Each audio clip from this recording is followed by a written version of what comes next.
Sino nga kaya ang tuluyan ng magpapaalam ngayong gabi? Narito ang latest update sa nagaganap na botohan sa Maya app.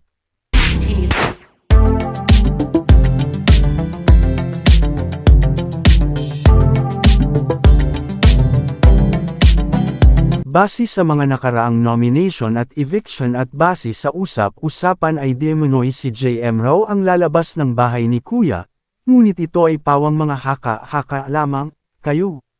Sa palagay nyo sino ang lalabas at hindi na makakaabot sa Big 4? Just comment down below.